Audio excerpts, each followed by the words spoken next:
네, 안녕하십니까. SNT에서 수학을 가르치고 있는 홍승혁이라고 합니다. 일단 제 설명 먼저 소개를 해드려야 될 것 같아요. 수학과 졸업을 했고 머릿속에 수학밖에 가득 차 있지 않습니다. 오늘 아침에도 이제 샤워하다가 아이들한테 중동호 애들한테 이런 문제 주면 좋겠다라고 해서 나와가지고 바로 이제 문제를 만들었고요. 그게 이제 교재나 추가 프린트에 막 들어가 있어서 아이들이 좀 풀기에 적절할 것 같습니다. 일단 보시면 알겠지만 제1회 대성 모의고사 공모전에서 대상을 탔습니다. 요거 같은 경우에는 과목 상관없이 모의고사 만들어서 출제하면은 이게 정말로 대성 컨텐츠에 그대로 쓰일 수 있는지 판단을 해서 상을 매기는 건데요. 거기서 이제 1등 했습니다. 전국 1등이고요. 컨텐츠로는 저를 이길 사람이 없고 대치에서도 요 타이틀은 저만 갖고 있습니다. 그 다음에 대성 콘텐츠 평가단도 역임하고 있는데요. 요거 같은 경우에는 대성에서 신규 콘텐츠를 낼 때 저희한테 이제 요청을 해가지고 이게 나올 수 있는 컨텐츠인지 어디 잘못된 곳은 없는지 다듬어야 되는 곳이 있는지 이런 것들을 물어보는 그런 상황입니다. 보시면 알겠지만 컨텐츠로는 정말 한마디 할 수 있는 그런 사람이라고 보시면 될 것 같고요. 그 다음에 블랙라벨도 검수위원을 맡고 있고 블랙라벨 같은 경우에는 검수를 좀 잘했는지 블랙라벨 측에서 이제 심층 인터뷰를 따로 요청을 해가지고 그 제 의견을 많이 본 책에 반영을 했습니다. 지금은 현재 중동고 1등급반 맡고 있고요. 일단 고1 2학기 중간부터 먼저 분석을 해드리겠습니다. 어려웠죠? 어려웠는데 왜 어려웠냐? 9번부터 난이도 상승이 좀 있었어요. 일단 계산 자체가 많이 까다로웠고요. 선생님들께서 숫자에 대한 것도 좀 까다롭게 내신 것 같아요. 그래서 좀 부교재 연결도 체감이 좀 많이 다운됐던 게 선생님들이 부교재에서 출처를 따가지고 문제를 새롭게 만드셨는데 그게 연계가 좀 느껴지기엔 좀 부족했던 그런 상황이었던 것 같습니다. 그래서 이 효과로 이제 파생되는 그 추가 효과가 뭐냐면 1, 2등급 도전 가능 점수가 상승한다라는 거예요. 지금 내가 3등급이다, 2등급이다 이렇게 있으면 1, 2등급도 가능하다라고 보실 수도 있을 것 같아요. 높은 확률로 가능합니다. 자, 근데 이제 기말 경쟁이 그래서 치열해지는 거겠죠. 우리 아이들이 도전 가능 점수, 2등급 도전 가능 점수, 1등급 도전 가능 점수인데 공부를 안 할 수는 없으니까 계속 아이들이 좀 더 높은 퀄리티에 그 다음에 높은 실력을 갖기 위해서 노력하는 중입니다. 그러면 기말 대비는 어떻게 해야 되냐? 일단 서술형 같은 경우에는 심화 문제 서술형 작성 연습을 하셔야 될 것 같아요. 4, 5점 같은 서술형 1, 2번은 대부분 맞고 들어가야 된다라고 보시면 되고요.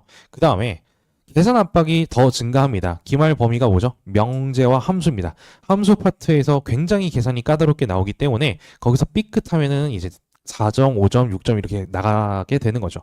그걸 방지하기 위해서 타임 어택하고 약점 유형, 본인이 함수에서 어디가 부족한지, 어느 유형이 부족한지 정확하게 깨닫고 그런 다음에 대비를 해야 됩니다. 부교재 같은 경우에는 킬러 문항이 더 많이 나올 것으로 예상이 되고요. 중간고사 때는 집합에서 킬러가 나올 거다 이렇게 부교재에서 연계가 될 거다 예상했던 대로 그대로 나왔습니다.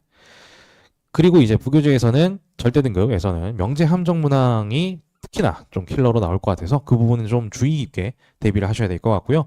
자체 제작 같은 경우에는 학교 선생님들이 지금도 이번 중간고사도 제작을 한 번 내셨기 때문에 그런 거에 대해서 대비를 하기 위해서 좀 고난도 문제들을 위주로 연습을 하셔야 될 것 같습니다.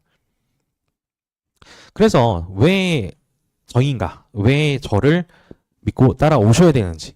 일단 저는 출제로는 한 가닥 했기 때문에 정점에 도달했기 때문에 보시면 알겠지만 적중을 다 했습니다. 심지어 그 이번에 단답형 3번 어떤지 아시죠? 단답형 3번이 오류 처리가 돼서 이제 다시 시험을 보게 됐는데 단답형 3번 같은 경우에는 학교 선생님들은 이제 변형해서 내셨지만 저는 제 교재에는 있었지만 강조를 하진 않았어요. 왜냐하면 변형했을 때 조금 어렵게 나올 수 있다. 그 다음에 변형이 어렵다. 이런 것들을 이미 눈치채고 있었기 때문에 그런 것들을 다 알고 있었기 때문에 이제 그거를 따로 강조하진 않았습니다. 대신 이제 변형해서 오류가 나고 제 시험 나온 것들은 다 제 교재에 있었어요. 네. 그 다음에 두 번째 꼼꼼함입니다. 왜 틀렸는지, 어떻게 식을 세우면 맞는지, 그 다음에 어떤 개념을 공부해야 되는지 밀착해서 클리닉을 봐주고 있습니다. 보시면 알겠지만 그 빨간색이 제 글씨고요. 아이들이 식을 어떻게 썼는지, 서술형에서 어떻게 해야 감점이 되지 않는지 이런 것들을 체크해서 다 써주고 있습니다. 그리고 보시면 알겠지만 이런 토너먼트 문제에서 연습을 더 필요해야 한다, 필요하다 이렇게 얘기를 해주는 것처럼 아이들 개별로 약점도 다 파악하고 어느 부분 고쳐야 되는지, 보완해야 되는지 다 말해주고 있어요. 그 다음에 관리까지 깔끔합니다. 실제 시험과 난이도 비교를 해서 실제 시험이었으면 조금 더 빠듯했겠다, 아니면 여유로웠겠다, 이런 것들을 비교할 수 있게 난이도 비교를 해주고 있고요. 그 다음에 평균 난이도 성적대를 기반한 등급 컷도 게시하고 있습니다. 등급 컷 같은 경우에는 실제 등급 컷과 거의 유사하게 나오고 있고요.